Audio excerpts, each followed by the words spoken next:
Hello students, वापस मनोज कुमार आपके लिए एक नई वीडियो लेकर आया हूँ जो कि फिजिक्स से रिलेटेड 10th क्लास में। ठीक है, और ये कहाँ से स्टार्ट है मैंने आपको इससे पहले बता चुका हूँ। प्रकाश क्या होता है, प्रकाश की प्रॉपर्टी क्या होती है, प्रकाश का परावर्तन क्या होता है।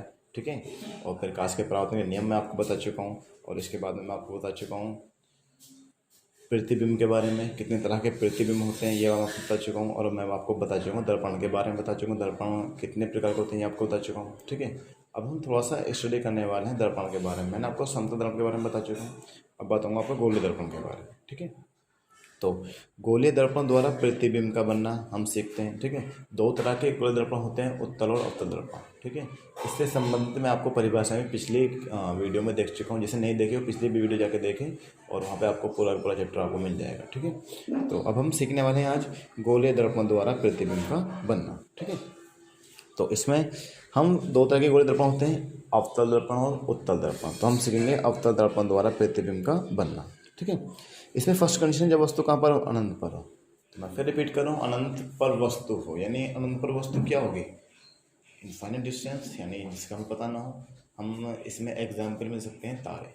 तारे कहाँ पर हैं, अनंत डिस्टेंस पर हैं, आसपास के डिस्टेंस में बिल्कुल भी नहीं है। तो ये जो हमारे तारे होंगे, तारे इनफाइनाइट डिस्टेंस पे, या हम सूरज को भी और चंद्रमा को भी एक इनफाइनाइट डिस्टेंस मान सकते हैं। ठीक है, तो हम मान लीजिए हम उनका प्रतिबिंब बना रहे हैं, कहाँ पर, अपने दर्पण पर बना रहे हैं। ठीक है, तो जब हम अपने दर्पण पर बनाएंगे तो दर्पण के लिए अनंत पर जो वस्तु होगी उसका प्रतिबिंब कैसा बनेगा ये सीखते हैं। ठीक है, तो मान लीजिए अनंत पर कोई वस्तु रखी हुई है, सिंपल सी बात है, अनंत पर रखी वस्तु बहुत ही बड़ी होगी। ठीक है, अब ये अनंत पर वस्तु आपकी रखी हुई है। अब अनंत पर रखी वस्तु से चलने वाली प्रकाश किरणें हमेशा क्या है, जैसे अगर मुख्य अक्ष के समांतर आएंगी, जैसे ये समांतर किरणें आ रही है, ये समांतर किरणें आ रही हैं, ये समांतर किरणें आ रही हैं और ये समांतर किरणें आ रही हैं। परावर्तन के बाद में ये किरण फोकस होकर गई, ये भी फोकस होकर गई, ये भी फोकस होकर गई और ये भी फोकस से होकर गई। क्यों गई, क्योंकि हमने प्रतिबिंब बनाने के नियम में पहला नियम पढ़ा था, जब कोई प्रकाश किरण मुख्य अक्ष के समांतर आती है तो परावर्तन के बाद वह दर्पण के मुख्य फोकस से होकर जाती है। ये हम पढ़ चुके अच्छे तरीके से। ठीक है, फिर मैंने आपको पढ़ाया था कि दर्पण, अगर कोई प्रतिबिंब दर्पण के LHS यानी लेफ्ट हैंड साइड में बनता है तो प्रतिबिंब होता है वास्तविक, अगर इधर बनता है तो कैसा होता है, आभासी। मुख्य अक्ष के ऊपर बनेगा तो सीधा, मुख्य अक्ष के नीचे बनेगा तो उल्टा। ठीक है, तो प्रतिबिंब किधर बनना है, इधर बनना है तो वास्तविक है, और वास्तविक प्रतिबिंब हमेशा कैसा होता है, उल्टा होता है। ठीक है, इसके बाद में हम चेक करते हैं कि ये इसका आकार कैसा है। तो आकार बिल्कुल कहाँ पर आके मिल रहा है, यहाँ पर आके मिल रहा है, बिंदु के आकार का है। यहाँ पे कैसे मिल रहा है, बिल्कुल बिंदु के आकार का है। ठीक है, तो यहाँ से आपका आकार कैसा हो गया, बिंदु के आकार का। और कहाँ बनता है, फोकस तल में बनना है। कहाँ बनता है, फोकस तल में बनता है। ठीक है, तो प्रतिबिंब की प्रकृति कैसी है, प्रतिबिंब वास्तविक उल्टा बिंदु के आकार का तथा अवतल दर्पण के मुख्य फोकस तल में बनता है। ठीक है, ये हमारा क्या हो गया, पहली स्थिति होगी। अब पढ़ते हैं किसके बारे में, दूसरी स्थिति के बारे में। जब वस्तु कहाँ पर, अब हम वस्तु को आगे लेकर गए, और आगे कहाँ पर लेकर गए, जब वस्तु अनंत तथा वक्रता केंद्र C के बीच में हो, यानी कि हम कहीं पर भी अनंत और वक्रता केंद्र के बीच में इसे रख देंगे। अब हमने ये वस्तु रख दी अनंत और वक्रता केंद्र के बीच में। सिंपल सी बात है, अगर कोई प्रकाश किरण मुख्य अक्ष के समांतर जाएगी तो परावर्तन के बाद फोकस से होकर आएगी। अगर कोई किरण फोकस से होकर आएगी तो परावर्तन के बाद में मुख्य अक्ष के समांतर हो जाएगी। दोनों किरणों ने परावर्तन के बाद में एक दूसरे को कहाँ पे काटा, यहाँ पे काटा। ठीक है, तो प्रतिबिंब कहाँ बन गया हमारा, यहाँ पर। तो ये क्या है, प्रतिबिंब है, और ये क्या है, वस्तु। अब प्रतिबिंब की प्रकृति चेक करते हैं। कोई कंडीशन, अगर प्रतिबिंब LHS यानी लेफ्ट हैंड साइड में बनता है तो कैसा होता है, वास्तविक होता है। मुख्य अक्ष के नीचे है, ये क्या है हमारा, मुख्य अक्ष है, इसके नीचे है तो कैसा है, उल्टा है। दोनों का अगर आकार चेक करें, कंपेयर करें, तो कौन छोटा है, प्रतिबिंब छोटा है। और कहाँ बनना है, वक्रता केंद्र और फोकस के बीच में बनना है। ठीक है, तो प्रतिबिंब वास्तविक उल्टा वस्तु से छोटा तथा वक्रता केंद्र व मुख्य फोकस के बीच में बनता है। ठीक है, इसके बाद में देखो थर्ड कंडीशन हमारी क्या है, थर्ड कंडीशन उस तरीके से हमारी। ठीक है, ये हमारी कौन सी कंडीशन है, ये हमारी थर्ड कंडीशन है।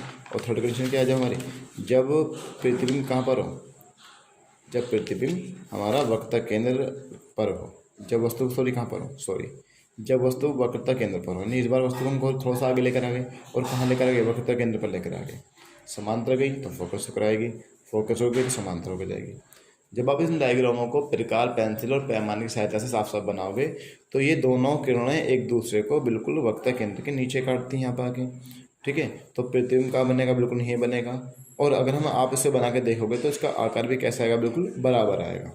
तो प्रतिबिंब कैसा है, इधर बनना है वास्तविक है, मुख्य फोकस के नीचे बनना है तो कैसा है, उल्टा है, और आकार में कैसा है, बिल्कुल बराबर आकार का है। और कहाँ बनना है, वक्रता केंद्र पर बनना है। तो जब प्रतिबिंब की प्रकृति कब, जब वस्तु वक्रता केंद्र पर हो, तो प्रतिबिंब वास्तविक, उल्टा तथा वस्तु के बराबर आकार का वह वक्रता केंद्र पर बनता है। ठीक है, क्लियर। इसके बाद इसकी 4 कंडीशन है। जब वस्तु वक्रता केंद्र सी तथा मुख्य फोकस एफ के बीच में हो, यानी आप वस्तु को और आगे लेकर आगे, तो जब वस्तु को आगे लेकर आए हैं तो वस्तु कहाँ पर रखी हुई है, वक्रता केंद्र और एफ के बीच में रखी हुई है। समांतर किरण गई और फोकस होकर चली गई, और जो किरण फोकस होकर गई है कैसे हुई है, समांतर हो गई है। दोनों किरणों ने एक दूसरे को कहाँ पे काटा है, दोनों किरणों ने एक दूसरे को अनंत और सी के बीच में कहीं पर काटा है। ठीक है, तो प्रतिबिंब भी कहाँ बनना है, यहीं कहीं बनना है। और ये हमारा क्या हो गया, प्रतिबिंब हो गया। ये क्या है, वस्तु। अब प्रतिबिंब की प्रकृति चेक करते हैं। प्रतिबिंब वास्तविक है क्योंकि क्या बनना है, दर्पण के LHS में बनना है, और उल्टा है क्योंकि मुख्य अक्ष के नीचे बनना है, और वस्तु से बड़ा है, दिख रहा है बिल्कुल कैसा है, वस्तु से बड़ा है, और कहाँ बनना है, अनंत और वक्रता केंद्र के बीच में बनना है। ठीक है, ये हमारी कौन सी कंडीशन होगी, चौथी कंडीशन होगी।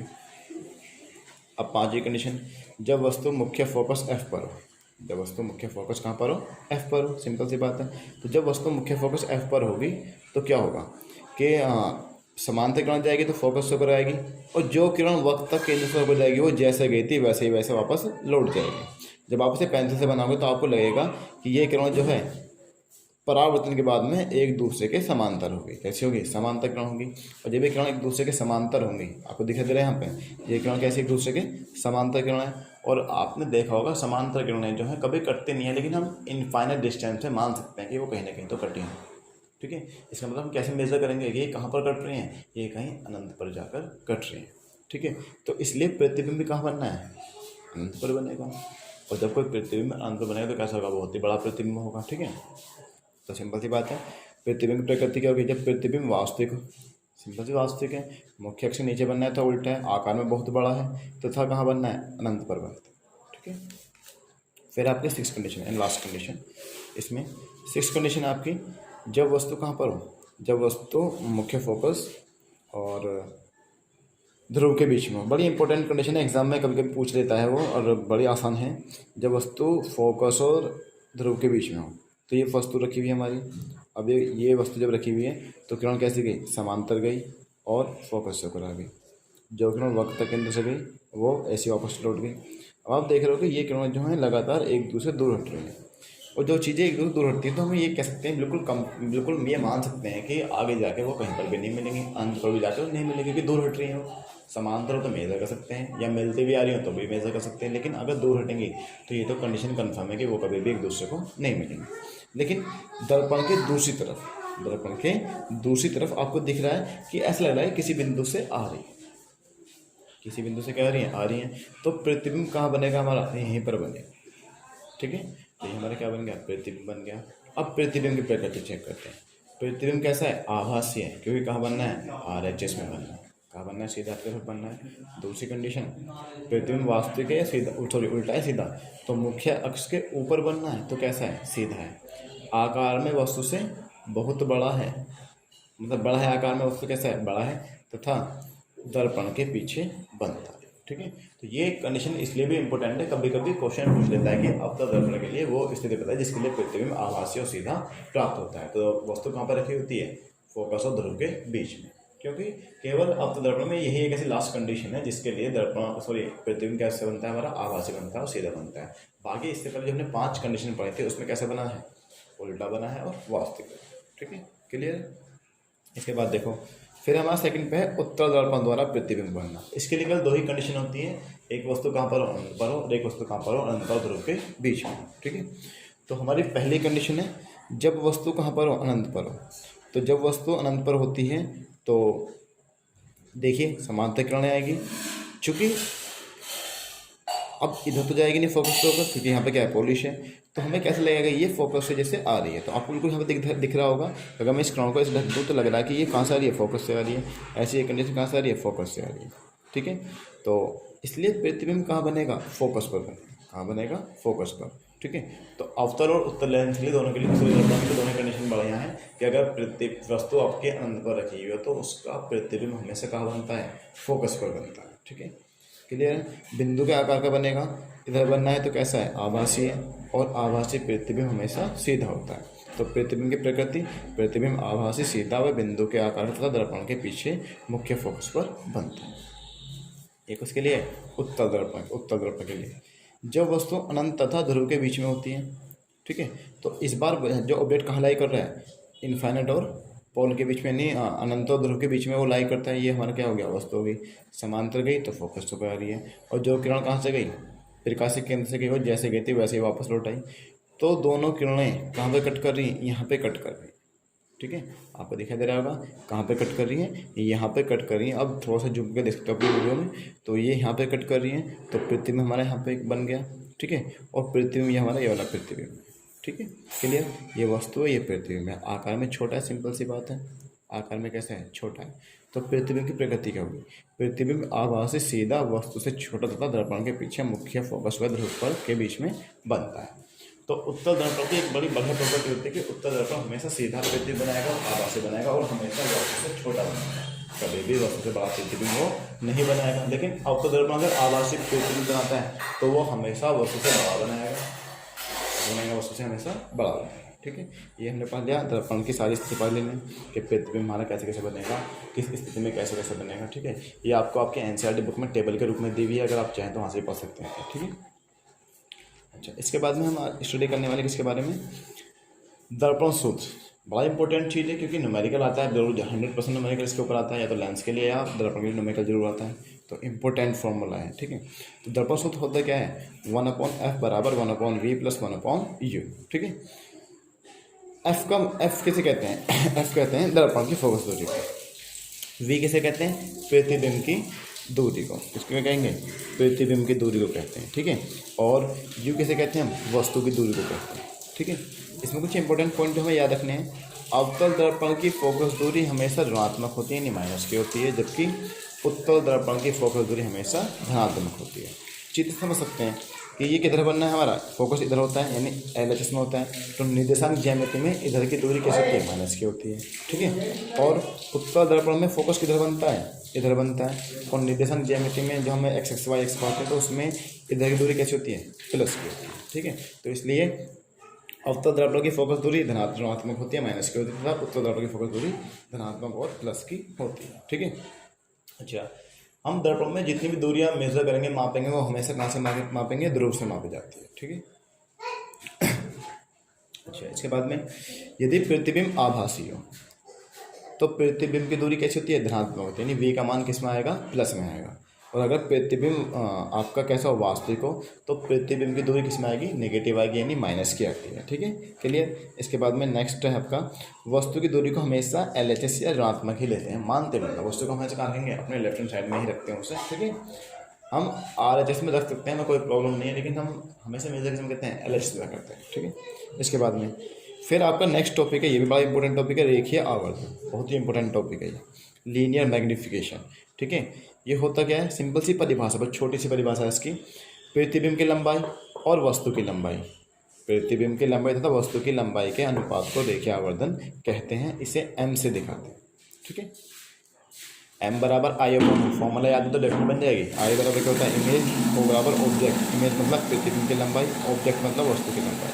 तो प्रतिबिंब की लंबाई और वस्तु की लंबाई के अनुपात को हम क्या बोलते हैं, रेखीय आवर्धन बोलते हैं, इसे दिखाते हैं m से। इसके भी कुछ पॉइंट्स हैं, अगर m का मान 1 से बड़ा है तो प्रतिबिंब आभासी तथा वस्तु से बड़ा है, अगर m का मान -1 से छोटा है तो प्रतिबिंब वास्तविक तथा वस्तु से बड़ा बनता है। अच्छा, अगर m का मान कैसा है, m का मान लाई कर रहा है किसके बीच में, अच्छा, अगर m का मान +1 है, -1 है, अगर +1 है तो प्रतिबिंब आभासी है लेकिन बराबर का है, अगर -1 है तो प्रतिबिंब वास्तविक है और बराबर का है, ठीक है। अच्छा, अगर प्रतिबिंब 1 और 0 के बीच में आएगा, m का मान किस में आएगा, 1 और 0 के बीच में, यानी +1 0 के बीच में आता है, तो प्रतिबिंब आभासी होगा, वस्तु से छोटा होगा। अगर m का मान 0 और -1 के बीच में आता है तो प्रतिबिंब कैसा होगा, प्रतिबिंब होगा हमारा वास्तविक और वस्तु से छोटा होगा। ठीक है, मैंने आपको सब कुछ समझा दिया। और आपका एक और फॉर्मूला होता है एम बराबर माइनस के वी अपॉन यू। वी क्या है हमारा प्रतिबिंब की दूरी, यू क्या है हमारी वस्तु की दूरी। ठीक है, अब देखो एक एग्जाम्पल समझते हैं, इसमें सारा कवर हो जाएगा।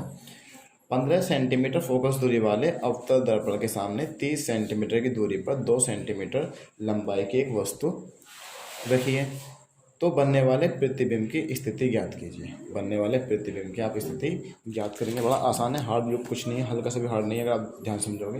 देखो पहले हम फिजिक्स में एक छोटा सा फंडा होता है कि हमें न्यूमेरिकल सोल्व करनी है, तो पहले हम न्यूमेरिकल में ये चेक करेंगे कि हमें गिवन क्या है।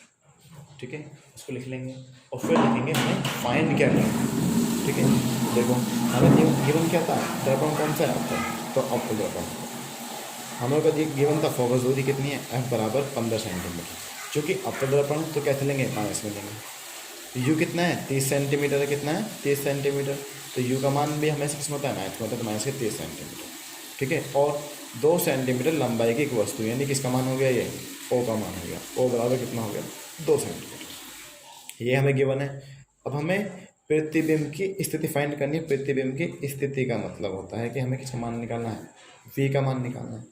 ठीक है, और उसकी प्रकृति मैं आपको एक क्वेश्चन में ऐड कर देता हूँ, प्रतिबिंब की प्रकृति और बतानी है। ठीक है, तो देखो दर्पण सूत्र से हम जानते हैं 1/f बराबर 1/v प्लस 1/u होता है, हम अच्छे से पढ़ चुके हैं। f का मान रखेंगे आप क्या, f का मान आप -15 रखोगे, 1/v का मान निकालना है, u का मान कितना है, माइनस का 23 है। ठीक है, तो ये माइनस पर पहुंच जाएगा, माइनस के 1/15 बराबर 1/v और प्लस माइनस माइनस 1/30। ये माइनस का इधर आके प्लस का, तो माइनस के 1/15 प्लस 1/30 बराबर 1/v। ठीक है, सोल्व करेंगे, एलसीएम लेंगे तो कितना आएगा, 30 एलसीएम आएगा, तो 15 दूनी 30, तो 2 का 2, तो माइनस के 2 + 1 बराबर 1/v, या 1/v बराबर -2 में से गया माइनस के 1, तो 1/v बराबर माइनस के 1/30। ठीक है, अगर मैं इसको उल्टा कर दूँ तो ये भी उल्टा हो जाएगा, तो v का मान कितना जाएगा, माइनस के 30 सेंटीमीटर। चूँकि v का मान माइनस में आया तो मैंने बताया था वास्तविक प्रतिबिंब। प्रतिबिंब कैसा होगा, वास्तविक। हम जानते हैं m बराबर माइनस के v अपॉन यू, देखिए आवर्धन सूत्र होता है हमारा, एक और मैंने बताया था आपको। तो m बराबर माइनस v का मान माइनस के 30, u का मान माइनस के 30, 30 से 30 कैंसिल, माइनस से माइनस कैंसिल, तो कितना है, माइनस के 1 आया। तो उल्टा हुआ आकार में कैसा हो गया, बराबर में बताया था। अगर m का मान -1 +1 आता है तो +1 के लिए क्या कंडीशन होगी, -1 के लिए क्या कंडीशन होगी। तो अगर m का मान -1 है तो वह उल्टा प्रतिबिंब कैसा है, उल्टा है, वह आकार में कैसा है, बिल्कुल बराबर है। अब चेक कर लेते हैं प्रतिबिंब का साइज क्या होगा, तो बराबर ही होगा लगभग, क्योंकि m बराबर i अपॉन हो, i बराबर m गुणा हो, और m का मान -1 और o का मान कितना था, 2 था। पुट करा तो कितना है, माइनस के 2 है। तो प्रतिबिंब प्रकृति क्या हो गई, प्रतिबिंब वास्तविक उल्टा आकार में बराबर तथा दर्पण के वक्रता केंद्र पर बनता है, क्योंकि वक्रता केंद्र पर ही हमारा आपका दर्पण में क्या होता है, प्रतिबिंब बराबर साइज का बनता है। ठीक है, तो ये जो आपका प्रकाश का परावर्तन टॉपिक था, ये पूरा आपका कवर हो चुका है, खत्म हो चुका है इसमें। ठीक है, इसमें हम आपको न्यूमेरिकल कराएंगे, जब हम अपवर्तन पढ़ेंगे तो सारे न्यूमेरिकल कराएंगे, तो सभी बच्चे इसे बनाएंगे, पढ़ेंगे ध्यान से, नोट्स को देखेंगे, और वीडियो अच्छी लगे तो वीडियो को सब्सक्राइब करेंगे, लाइक करेंगे। ठीक है, थैंक यू।